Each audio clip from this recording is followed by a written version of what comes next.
Ia fatalo fatu le fiafi le sofa malo Iesu Keriso il tato maftanga e lato e o lo mafai ona ma ua mai nei fa'asalalaunga e longa te failangi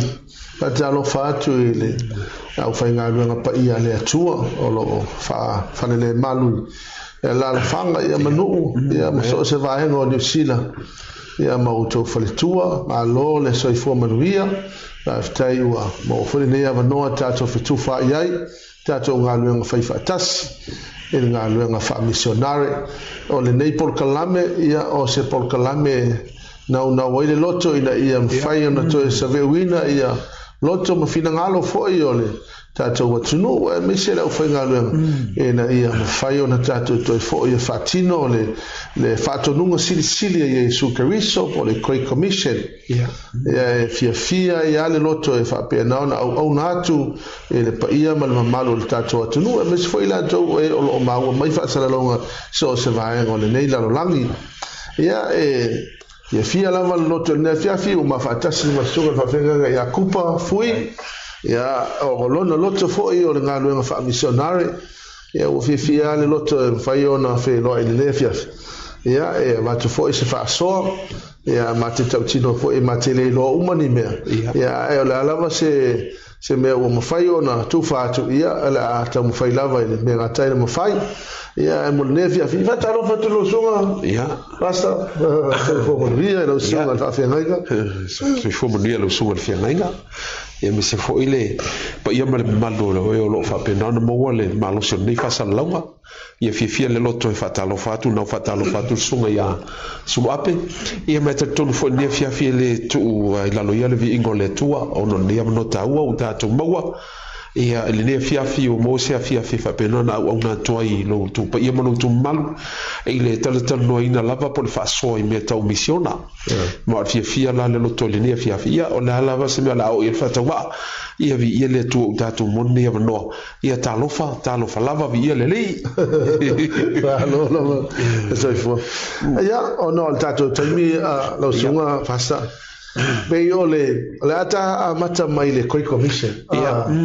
ia wai ole ngaluenga le nei ole fato nunga sili na ave e sulo na so o le taimina tu mai o ia ma fato nuina lolo na so ia o te manato le fato nunga le na lo so lo sunga va fe e ma metaulina lo sunga sulo ape lo wa maliliu lo so ia ada to o lo loto fo ile le no winga o ile la fa o le mena e sa unanga le supe o le la vei mata to o tanto le wa fo fa o wina le io me passi mai le fo ile fa me moile o le mea la fo ile lo sunga fa fenga o ile le tate fia e fa to nunga le o tu chama records fulu no fa suli masuva fo ile ele o fa mai fa pe tauti o na tato wo le mele feta la Yesu mai o le muli tu nei fai no o le singa me mana ia le fe meta tu te le ona tato pe mai ka ko kio ai me muli atu tato ia pe nanga ka wo fo le tatu te lo ele o tu no ina tato ele tu e ona fe au ele na se fatto no ho pe o lo ia no fe lo ma lo si pe o la fe mai ia o tu no mai le pule ma le man boila no vinga la le tato o tautele o le na tato le tato o malo si le mana o mana tu ino mai Iesu Keriso a le sia me mana ia na e foi le fa mai e muli to foi nei fa longa ia to da o tele mena swap tele fo tanga to fo le wa ke nga fo le o e fa nga ina ma fo le e fa i tonga ma pe fo fa longa ia kala ia ku spa ia le me nga mu ya to to a ko fa ia le io wala ngalo le tua ia amen ole sila va nga ta via tatal no ne fia ole tapen penanga po le tapen penanga fo ile o le fa o le tanga mo tanga te Samoa wa le tata no pe tanga te Samoa ile amatanga fo ile o le mea na fo fuai na ma fuai no o mo le tana le Pacifica io awa o le te ma fo faune o una ngona anda fa pe ele mafaino o mai ia le tana le Pacifica le lopo le mo sale mi un capo mo de ala so no ba le lopo lu mo sale mi po la ka ke fo se la au o se ma vo le la ka ke la ko ku le fo i ma ya wa pe ole sina me fo le e tato tala anga fo o tato wa tunu i mo tu o isa ka po i ka sa mo i la fama ai bela ole fo le tilo ile preparation there for the salvation of the Samoan people o le mele na tupu o i Peletania people le lu itawa ya cha ul tangata le William Carey wa pe o ia le na pe o ia lea na mafua ai ona na toe whaao laula hina le ngā luang wha missionary awai ole late 1600 masalo po ole whai ole 1600s na amatai ona tumu ia e kale sia fo ia o ngā whakaravini e mantua fo lea o ngā karavini le whai mai fo ele mana o mien tangata o fo ele la o mana ele mana male malo so le tua e fa ora inga ia lona ia mana o inga la o le tatonunga sai tono e kalesia ele ka wo fo mi mission hale sao le la fa fo le e ta wona me fo le tatonunga sai e te mi ia e fa tai le tua le ava no le uda tu o mai ma si tata no fo ile sunga si peta te tiri o le mele ia ka ko va ai le tu spa ia le uda tu lo o no le o me le mele ela te puni fo atu spa ia ai ele kusilia ai ve tu silo falinga tu so falinga fo le fi una ave te malo le o yoane la te puni ar kusi fe me tu si mena i loa o me lo ia nei me tu po muli ai ke lo fe ka wangai le mele o le falinga fitu ile fa ipoiva ma fa ipo se fulu ina o mana na fa ilonga ina ia au na le tu ai me manga ia ngai la fa mai ngai loa ir ka malo le ia nganga fo ia lalo fa me o mai nu ese ma ngana ese ia ma la tu alanga fa mai e tu mau tu ia yo vale fa o la tanga lo ngana fo le ruka ka ka mo mele ai pe mele nga ka ia ule li fo ile e tata no le fa finga ile le tati fa tai fo le tatu fo ile amatanga fo ile lo au mai ngole wa lo fa ilo mai lo winga e prove ai le ta ua male me ti on me ka ole fo ole fa tanga male tala ingala le tala ia tu on me na fa ye ke wiso la ngalenga fa ilo ai le e la lo fa fa ka ulanga le ia nganga i fe mai o ngana manu ese no mai i tangata nei lo ngana ia la le we pa ia le fo le la tato fo ila mata e wa ile ka ke prove ka ua ke lo me le ole fo yo ko commission le na fe tala i su wa o nganga yo fe ngo mai ai o no tala inga fa tanga wala tu walanga na ne alangai ta o tele mena lu ta wala tu ala vai foi le te feita ngel history pe ole o me foi eu o ngo ia ta o how hype Calvinism teachings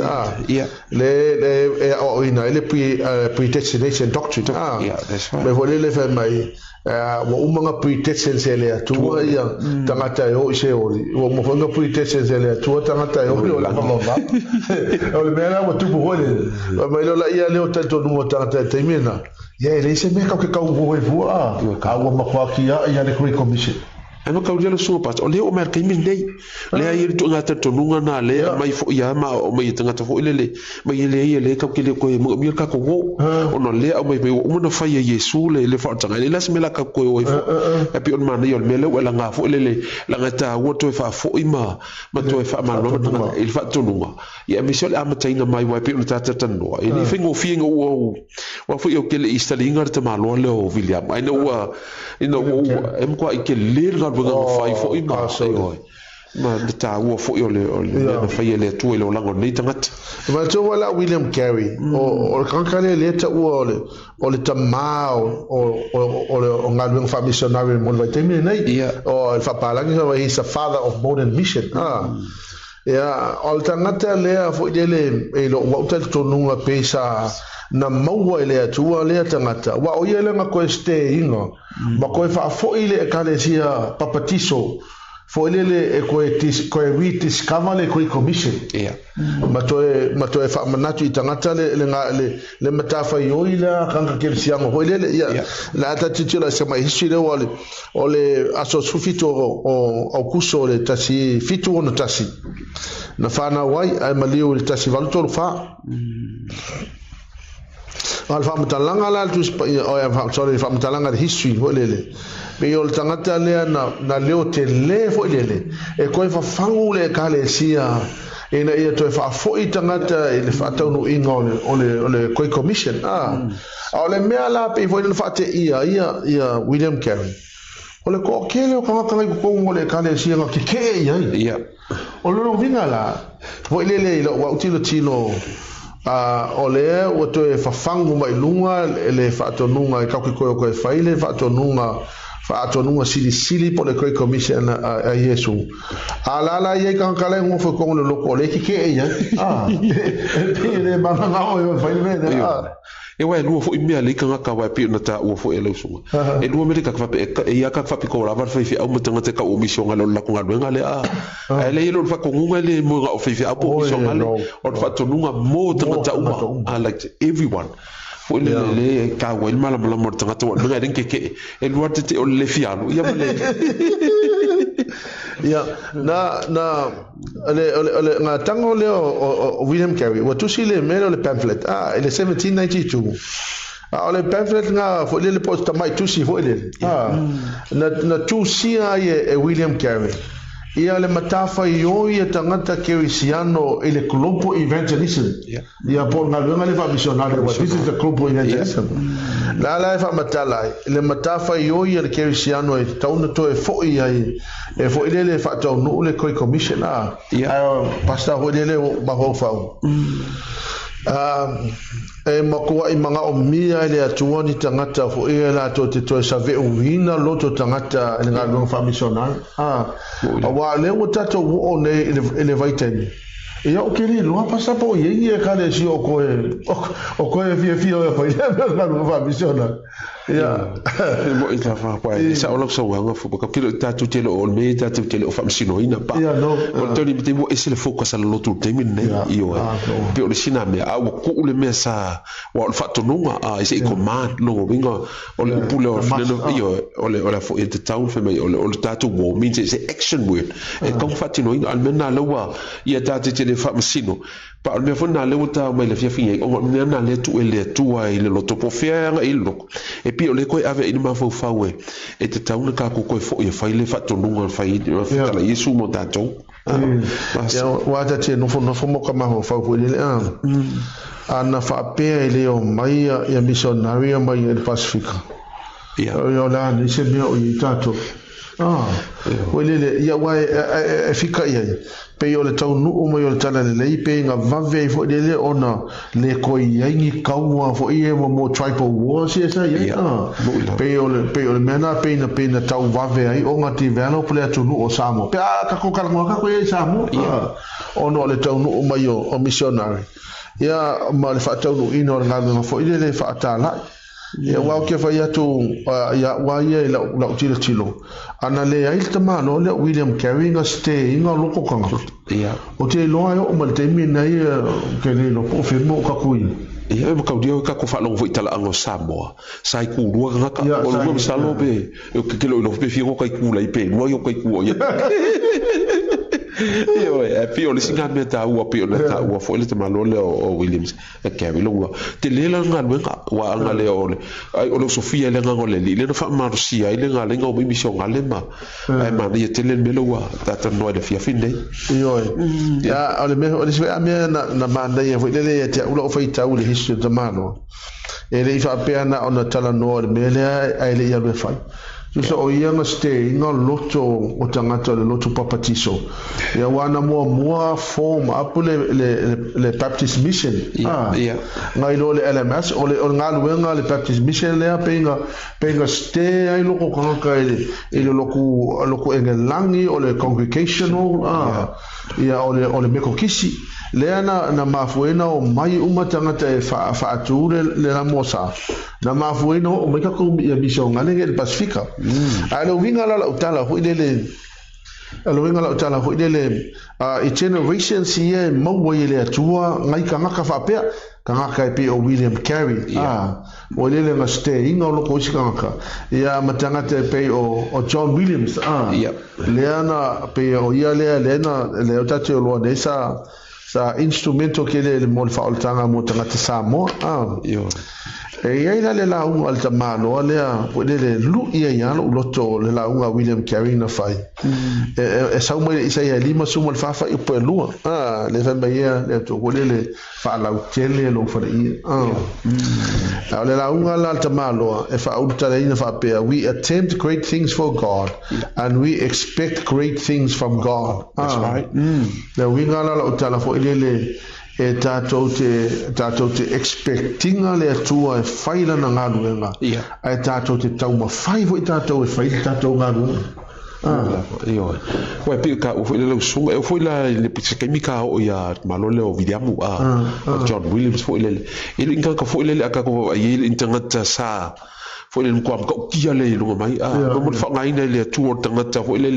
le ta waloa ia mo tangata fo ile ai o fa kai fo le suska yo nei tangata ile revelation mai le tu i wa pe mo ile so pe po fe ka ki ia ima pe no o se loku ia po mo fe ka ki o fa au ka ia ole mena te ofo fo ile ia walanga o mea pe fo ile e so soni mai tato nga luenga neve te ole si mea te le la volanga luenga te malo William Carey sanga luai ole mea le ole fa le wino tu spa ia nga ngana mala mai tangata wai fo ile ia uia pe o tasina mea na mave ia le anu tala le Samoa ono ole translating o fo ile o kuspa ia ia mo kusipese ma me pena o ile te mira no atua e nganga ka ungo ka le Samoa a metalona na ngā lulu i whale lo mitusi le sa ale la mosa le sa tu i whale latai na matai mate leo ke kalangoa uia i le kaua ke le menge o le translations leo le kuspa ia i singa ngana e whaingo fien ia o tatou loho i la o le ngai ne o le ngā wha misiona o le kasi le vai ngata unga tele fo ile o le made available fo ile o resources e mawhai e ona mala manama tangata o winga la e multifaceted fo le nganu wenga fa misionari kele pa kele me mana o mia o le tangata e mafai ona a o ina ia e la toskios o le malo solitino e sa le ia misi ole orto mai male lo ama ta le ni lentu e le tu fo ile o singa me e lo ka ko me fa nga uma pe o nga me ma mission galema sa le ia ole formation na ole la mosa po ile nga penga strategic la varia tau ole winga la utala fo ile pe a ko kilo ngai e nga luang fa missionary ile pe sa pena tau nu utala le tasi valtos fulu Samoa a tasi valto luiva nga le iva ko sanga ia ile tala le ai lo missionary o le winga la fa matana ko le lo kilo ngai in the history o le kemiga nga wa ya mission ale e tau te o mai 1985 ia wa makanga tu rock la no mission ale no le la le kemiga ngai o ke le no ia se o ke lo ko ma u se tala wa sapo le la u fa tau wa te fo le wa o le ia te ule tusia a fa ona tusia si to ino o ka fa o le la tilo atu e over le afem on tupu missionary na all time from 1839 to about 1985 from 1885 to now makwa tropa ila lole ia o kere o loko i sila ko ko i wai kia uia fo ile pasa kakakangoa a ba kaudia la o muntu mai nei missionary ia me mo tanga Samoa le fo la ofsili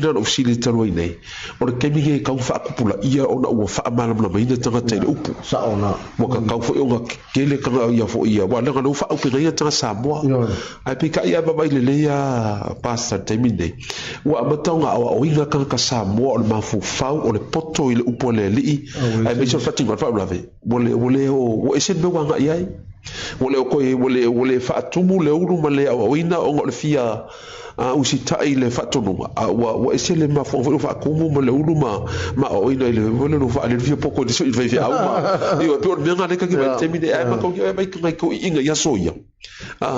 le ka fa longa upo foi la o ko inga ka longa fo ikunga ele ka wa kango esa kukuloko sa fa tulo na va ia va venga ko kongo le loko o le alto mai nga avile ko nga operator la ku le loko a te milande o le aska ba foi le pio esa go foi le sa ka un ko asilia ko ke minga kele me ka mission ale kele loko fa ko o le sana me foi le ta uia a ma fai o ka ko me foi le church planting go church mission we can do mission here, we can do mission somewhere, we can do mission anywhere imagine for lele we go on a church planting spree lele makwa fa ku po fe al me o so ka ka o so ka ia lo ku me le lele el ngalu ngale fa missional le sia me pasta pe fo lele na fa manuia loto ia mankua ga kaimi o latu nei o tonu mai on vile amo i rano tonga ia ele wanga ka lo nga wa ele se va ai no fa u wo le va ai no kon ele picho nu e ta avalua o nga fa u le va ia o longo vinga fa mai o lau papa nga maua i nga ma fa o rusty nei o so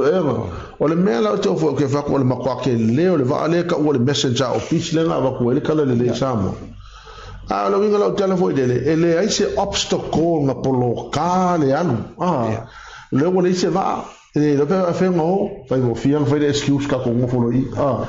ka ringa mo ka malo me sa ka ki am ka fanga fa mer ka lo va sa ki ile le ngo ka le ngo fa nga o le si fa mer ka la ka malo fa me o va ale mai sa me ko ship o nga ele ise poko William mo fa wa ile e fa wa me le a fa mai wo inga o America la o re ka diel mga onga nga ave o nga ngofolo ka malo ele ya sisimne ka ka unga foi o nga ri o ka ngi o limba avela me manga ya o ka malo lo sio la lo konga o ka le a fa mi ka control mission ngale logo winga yo si lo alme wa control mission ngale ngi ka ngi esa o le fe o ka le wo au mai fa mi o le malo si me o isi wo mai wo faila au o la papa il fa winga va ale lo winga di fingo fie o le me vona te o foi o le ka ko ye ke le ko excuse fo le o sa le fa me ya ma ai kilo le me no foi tanga te ka pe me no foi tawin fa me wo le se va ai al kala le samo alu lo ia fa o me nga ma wo yo ngari ma nga me yo no vinga le lo po la nga fa ila o le sibio fa nga kamalo fa me o le pusa ho le nga fa ka foi la fi fo le ga o se le fa yo pusa ka ki o nga ilo papa fa nga fa si o le mindset o malo le ka ngoa a se pi o le mga onga le ka malo ele ipopole pe o ise ko mai ai po le al mga onga ia ve ia se me fa ka o ile e a ver kala le fo le mala o le singa me pe ngo ka pa is ko ngo vidia wa ele nga ka fe me o le nga sa fa nga kan mga onga ka malo o le se va ai fe ka wi male vale e me fe au pacifica lu fa la vision ko lu o ngo dionga la fo nga faction ko le ka malo ko la ko e pi ka nga le mo le lokor ka ka nga nga ile e afsiri la oila ka ko mo fo ai be aga ko va ai su ile loto male ba nga yo le ku i fa ko ngi ka yo me a fo le ka ke fo le o le determination ele no ringa la ka la no obstacle can stop us Pole ala mole me fa mai ele ma fai ke va ku ai le loto tanga te fai ai mo ku be a o fika ya u ele mele na tupu le va ale na fa u lo tonga e o ke fo va le o ke kilo ku le email to le va e fai ya si ke le o le o le mo pa ke le le mea o te o ko le pe va be fa fai la be va fa ma meis fo le ai se ele ai se obstacle nga ku mai lu mo fa to no ino kala le ola kai kara ve sini ba le me wa le nga kele obstacles ka we've got resources, we've got the money, we've got materials, we've got everything and yet we are not doing it. E vai pega o fo e lo sumo se pimungi ya e wa ka baba e kamalo fe be e le fo isanga o nga me poko masangi ma a o nga luengo nga lima logo winga o lea menga ia le ga fa nga ka malo ile pe long e sawa we got everything now silly o la me le ka fie ka ko ke fa o winga le fa nga wenga le yo o le silly la nga le manga ia what is stopping us la ko wal me le ka fie ka ko le ile foi le faccia no no fila ngalo ile mo tato tanga samo ta pasase ka ngola kikia ile mele foi le o lo atu tele le samo le situation foi le la nga ka penga le tu ya ka pena me foi le na uya tu tonga ma we fa we ama ma posese it's amazing foi le wa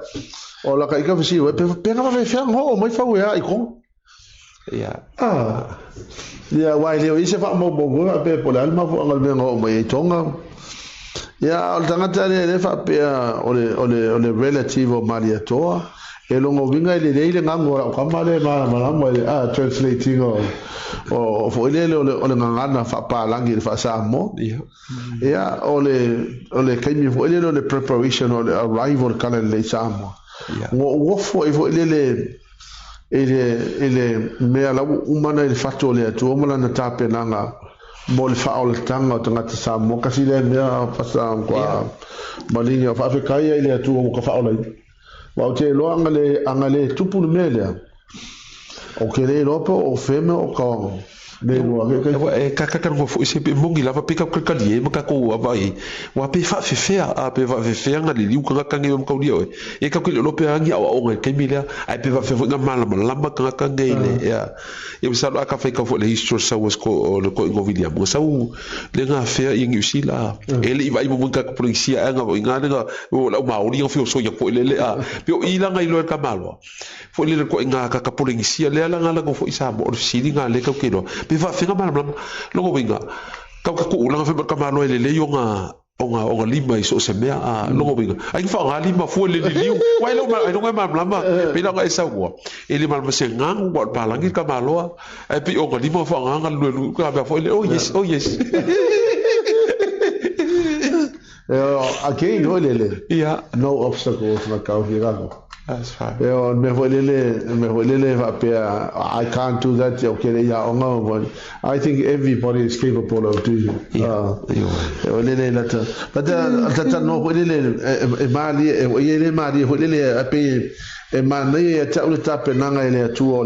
ole foi le platform le samo te meto no te le ka ina ole pikinga mengo fawe ama ma puse sei mai tonga male maliu tama fainga ole te feita o te makau ki ole me vai liga o ka vai ga ama ka le al wako kuma lo ave kenge ko lu o chika ngaka no me makau ki me na tu ya pe yo le tangata le ele ma fa ya e fa inge ka le ma fa le la vel tala le tau sa mo pe aka u ku fo le o la ye ka mo fa ya lo vinga o tala ele preparation le tu le kala le ya ala pisi ya maria ko e kaule kaua e event sai le maliu o fo yo o la kama leo dangata leo le tama fainga igual ka ke lo pego esa go por la strategy go fa nga ka malo o le ar ko nga wala nga approachai o le ar ko nga me nga ye fo le wa ke mile wa dai ku ru ka nga o te fo le me yo le visi markau a por la se a wala nga ye fo wa fika fa te o le fiko fir ke mi o go so le lo langi ele fai ko fie ka fita ia ile loko ile ke leo ko nga fakure nga ka malo ile e mi so fia ngai ma wali ila ia wa ka kai linka mai ka ka lenga tau ko ia ile pe ona sa no ia wa kai ka va po felice vai al la ko ile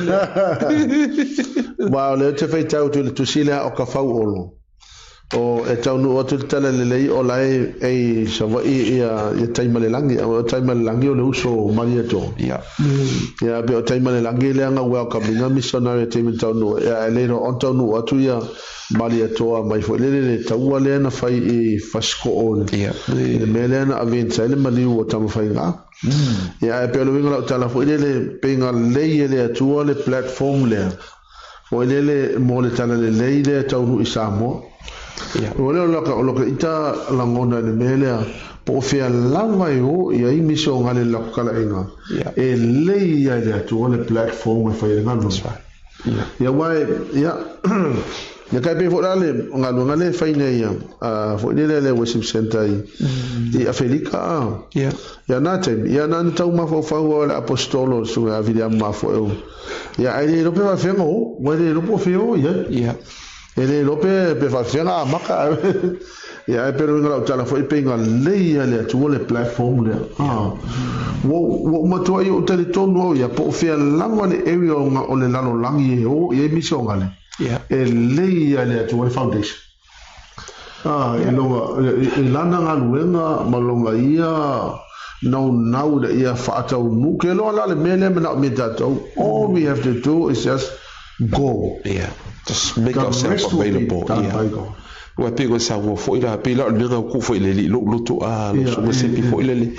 e go fo fo ngi ko sanga mo wa ai fo ile o la si e ka mo ko fo ile lo ku la fo ile ko commission wa okay lo sometimes fo ile wa o ye bi o mo ka si lo mo fo ko si ile lo ku o ye bi fo ile ai lo fina ngalo ngalo le mo lo tu o le o fina ngalo le mo lo ku mo ka le lo al fsili e fa fe o malo inga ka kalelo wala ka ke fai isi loku ale o ku kala inga loku ngi mo tsu ka ile ka it fa ko ngale ko mo mo tangata ar ngi ya ka kala wala o ke siango mo fai o loku la ile sa o loku o la pe o fa mo lunga fa o kanga al fa lo be elo fa ki mo inga bele le ya fo ile me voy pasar ile wo in Calesia ya ile well mai al temi ho ile no se wa o lo expose en ngalo fa misiona me pasa o le sta malo le sa fa ya on ke ile pai ko le se no wa on o langa PhD langa fai ile mele o ngalo fa misiona Pacifica o pena o expose nga fo ile ya Dr. Hitchen ngo in Calesia ya ile mele ko ka fa lo ngo ko fa mata langa ho ile ole watu tale le Samoa o ka ngo Samoa ya maleo miso ngale hole ma kwa inspire ya upas o sa fo fa ile lo tu pasta ai kuele mele ngo saun malanga miso ngale ngo ba ya fel ofisa ai kuele to le loko ya kia fo le o ke ma le loko ko fe o fa pe ya a winga ka fa a mai le ko a mai miso ngale le ku pe ia fai masea onga o le loko kia o ia kaka ngai ia lenga ka inga saugia nga umga on ku akulu le o ia nga se loko fo ile e peisi mai ai ale mai mako e ku sembia ole onga le kia fo le langa salope se fulu yu tsundi mako sango finga lu ngai le falele ka bagila le house ye go vela i go le management fo ile ole take na kampangi nga ku e fo ipe se me me kingo nga mai se ro ko kia se ya ka fa kai a fausi e via fo ile le post location fo usila e kala ngoa ia le kampangi pe fa faire la komo ka kai pe va faire la komo customers wa pe ole competition fo ile li fa lo ole mindset lo o fa lo ngai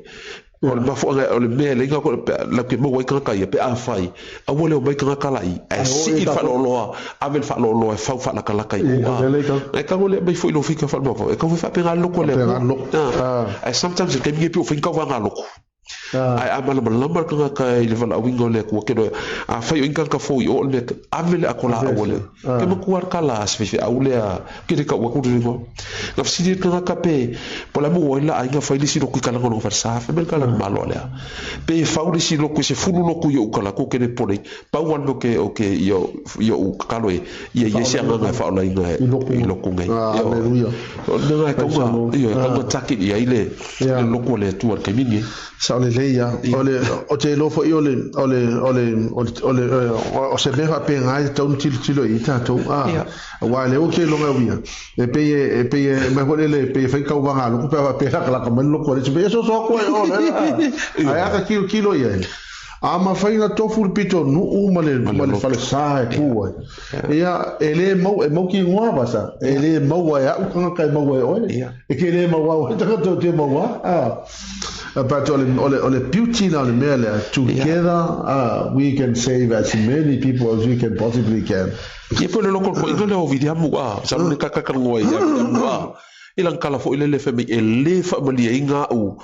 ise au se kasimite ele fa malia inga ia nga ola konga a le loko la ia sana la wa io o ma fo nga lenga mga fa wa va ale ele nga ka ia o ku kala le le amen ya za ole le ya ole mena le ta wo tel ia ole let's have a Kiro le original missionaries yana ka mu isamo. Ole mau atu le fa maunga o ka fau olo. E to alima ia missionary fo ia lena o fai ainga. Ai to tonu missionary le first 8 lena tu. Ia mana ia la to a chefulu ko maki. Ole mea la fo le fai ela utala o ke makoa o fa fetai ia ue le history o Samoa. Yeah. Le kaiminga ku o misio ngale ia ele va ainga e mali toa ma taima le langi ma ola ainga ia ma le faa alo ma lunga na ave missionary ele ai se missionary na maliwi sa mo pe na masasu na toto o le bebi ko sidi ka mo va ve kai le ku so ia wa pele ka o se pia po fera ve o I missionale o le ile a o le ku fo le lunga pe fo langa ta o fo le longo winga po fera o sina me le lenga le ku me fo ile la ile fe ka ka il pala ai ia le uka ko ka fa no pe o fo I ya so ia ma de ko ili fingo fini fa ka mala ili fa ka mala fo ile le va no o tangata nei al mela vedere penga o lui kawe a loko ia o tala vedere maria tona fai I ona tangata ia na fai ona tangata ia wa makobe o ke mi nga le ko mo kala le mai ai e wa fa fanga ho ile ia kai kasi ia maria da ta lu mai lo vai fiau ma mai lo male to wala va o ainga ya ko fanga vai ia ai o mai umale o mai ku malo e fanga vai fiau ma la ko ainga o le fa ai e tanga te samo e te lo e ai alo te tonunga kasi le mea o ku mau ia le a o le atu I Samoa ma tanga Samoa o ke mo ko ia fa kai ia wa o le tele o tunu ino I missionary ke le a missionary na mali ni wa ia fo le na fasiotia Samoa ele ai se missionary na masasu toto Samoa ia and that's a beautiful thing ko le mo tato wa tangata io sanole ole vaenga le tate mana oe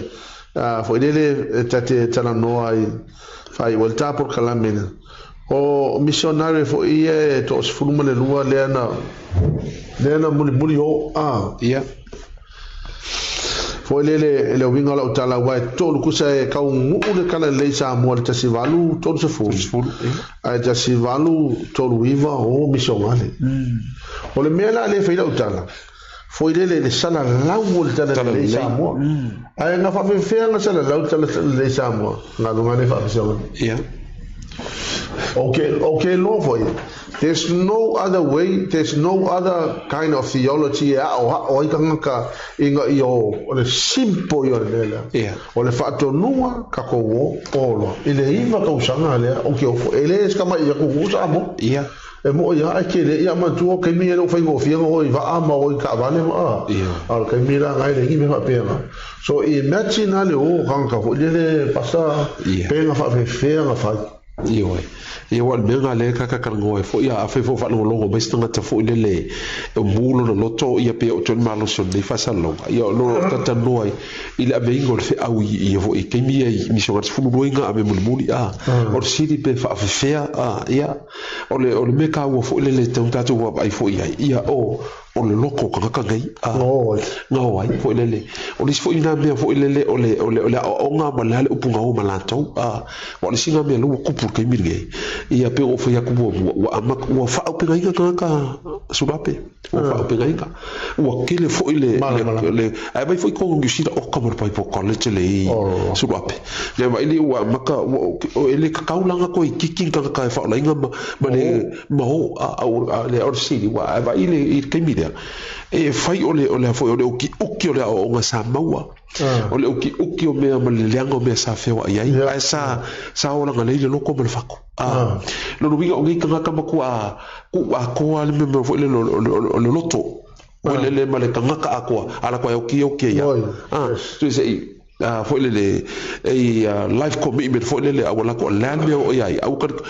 ko le loko me wa le fo la o nga la wo ye la ko ma o si fo la o ka nga fo nga inspire ye ka nga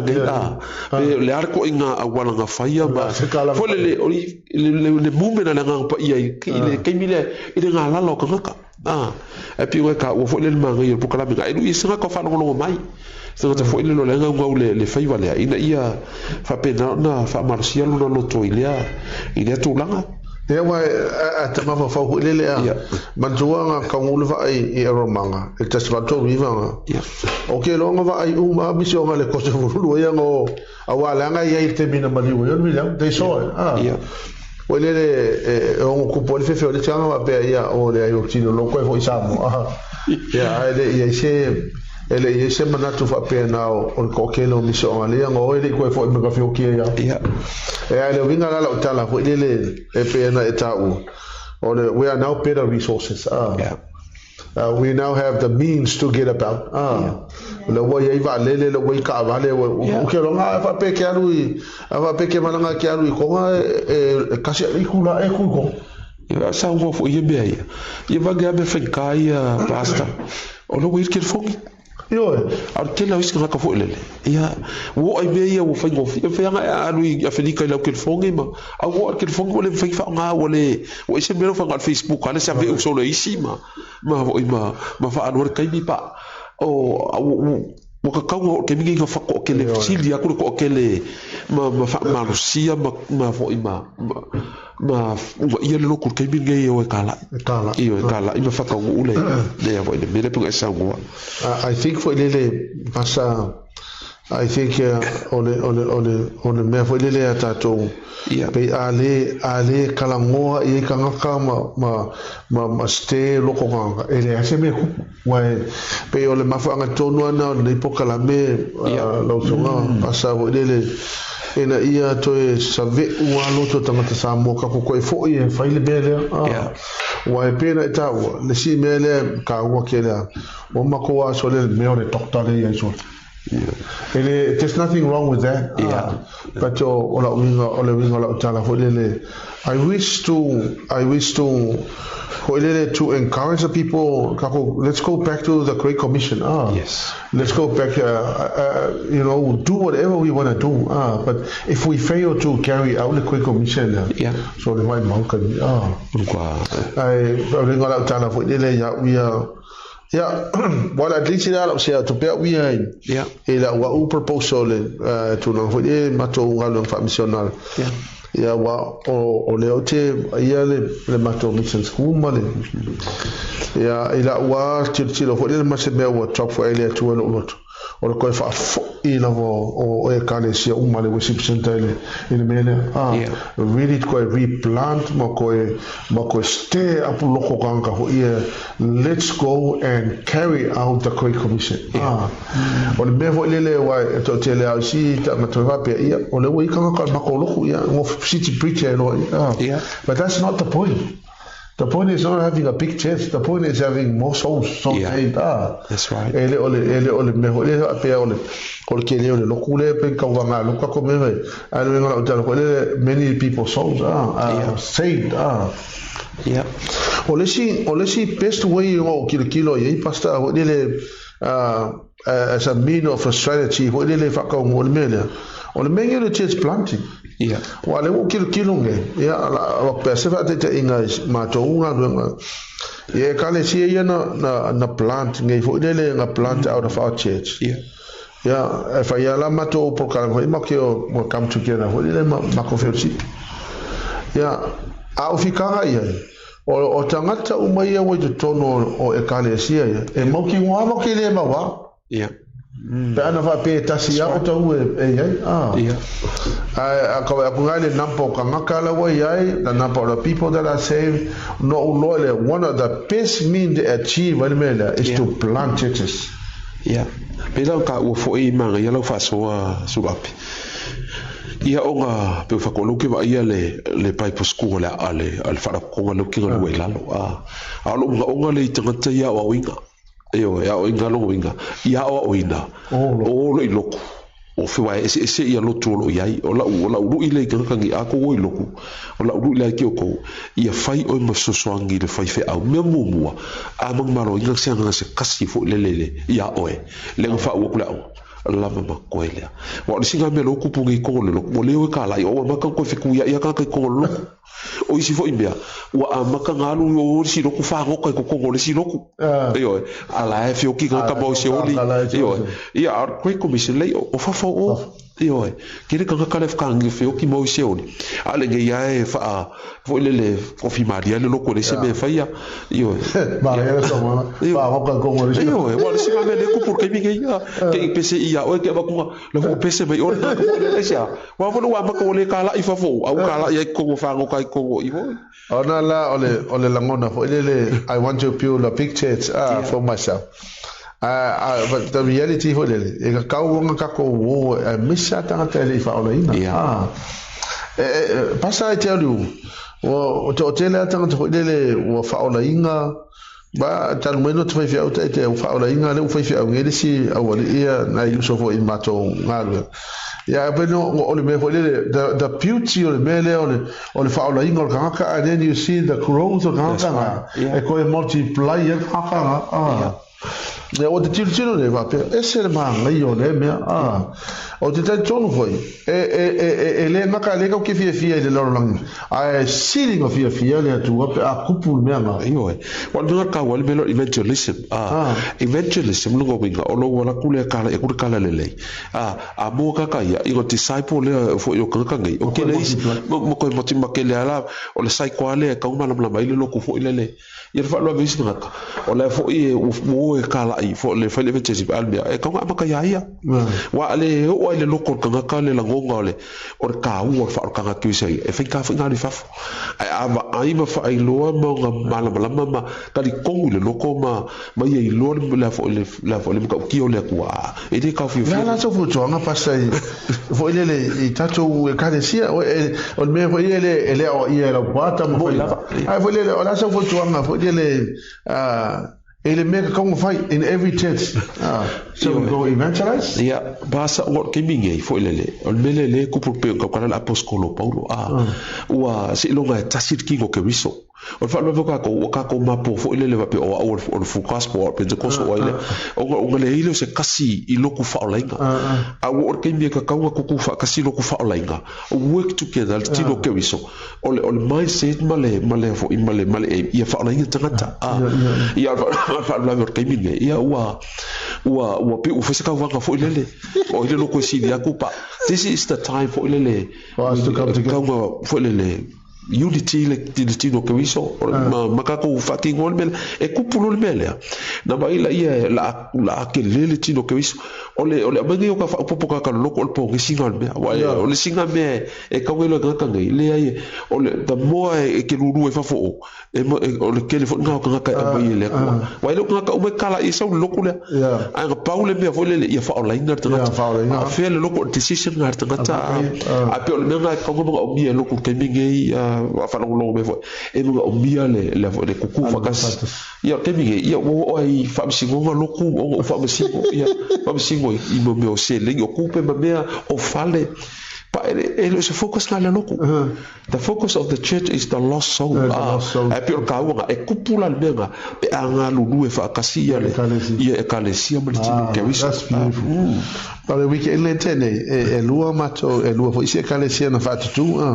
Ale mea na no ele o kilo a koe taini fo ele ole awai ole simato e kalesia le ia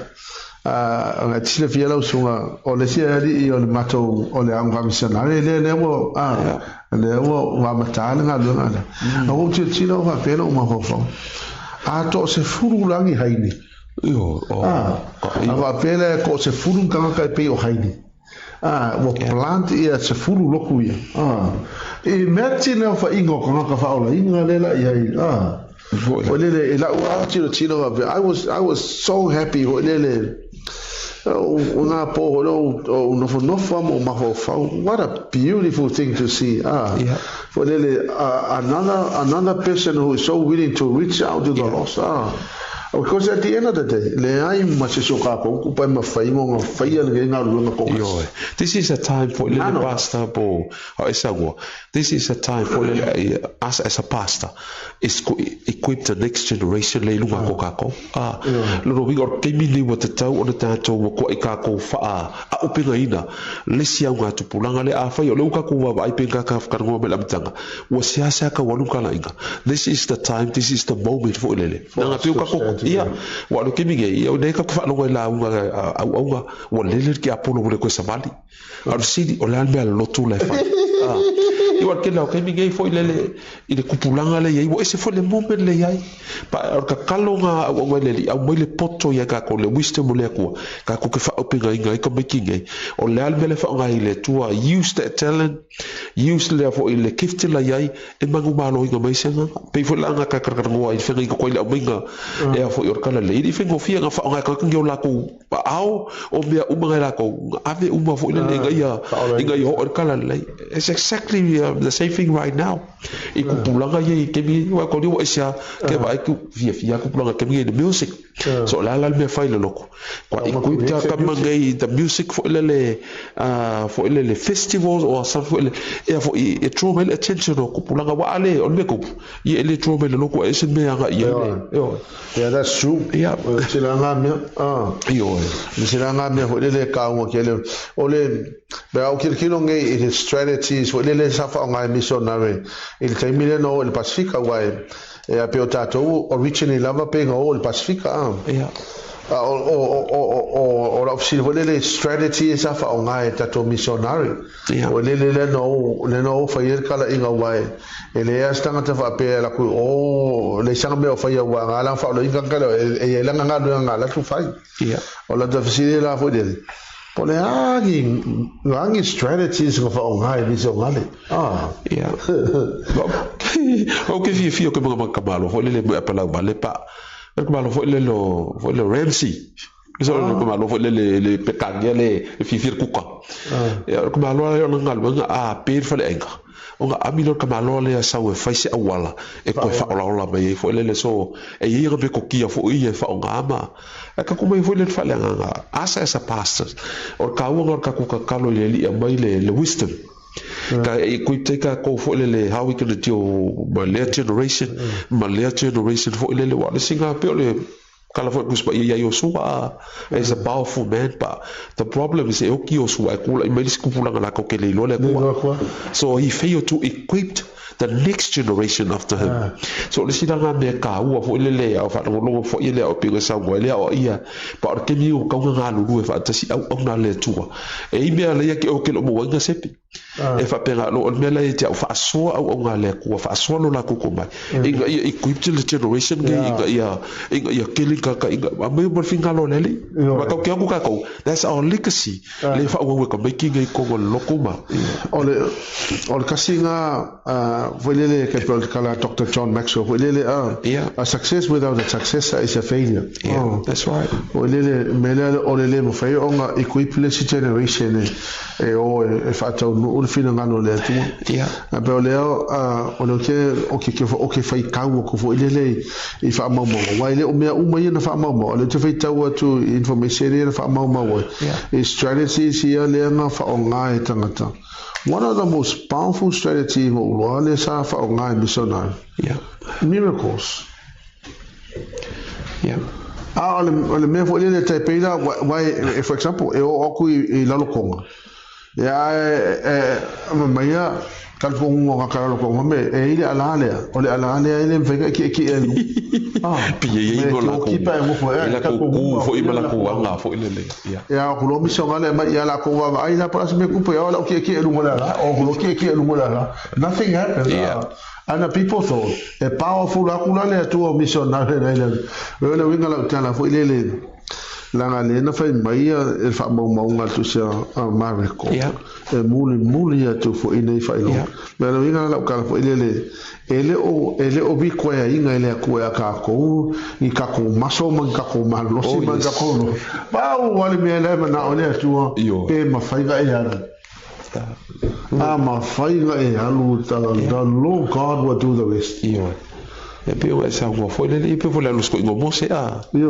ve o ke li ro ka kala le ko se algo fe no ku le nga ve vai le e fa pe nga fo la lo no winga ole o tangata o fo inat ma le me ka u fo le lo ka le alo ia ma kwa lava fuka nga maleli tu yo ia mala I lo nga ku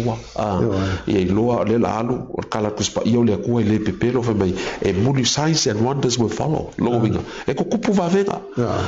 ka ku la fo le ava pelo kupu se vai venga lo langa ia o que expecte kupu se vai venga fo le la mele fai o le singa be ska ka fo le kupu se vai venga ava la que lo obi mala e o lo kala I forka ao desta vai venga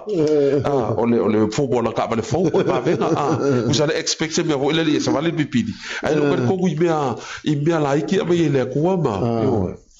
ole meta u le ke ngo fa mo kilo ele ke le ke ole pick up portions le ole sta ile mana o mia le tu for le rather than thinking okay ya onga rather than thinking well pero le mana o mia for le few people who are willing to go pero ta I've got nothing against ile mele ole lava ole poto oina but I've got everything against ile lava ole poto oina ai masealu le ai masenga ngau le wai ya matua fai la o to me masanina fai fo le ta to ole o isi tanga te fa tu lotu ai le ya no sa ongor ko inga le fa ko lo ele no inga la tala ele fa pes tanga tana ale la pe fa ka ko se yo mo ya on ka ko mele ka ko fa au lo ku fa ku e ka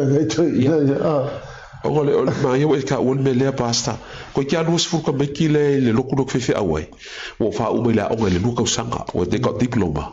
ole mela lo ke ga yo vai pe mongi le lo sanga the problem is ka ikanga fe au e ka fa nga yo ka se me ku I ka ya ka mi kingi fa u o le singa me o ko o ma fa u ko be ka fa lave e lo operating ka fo le pe fa nga ka mi kingi wa le ko pula la fa nga o singa me ale e me singa nga pula la no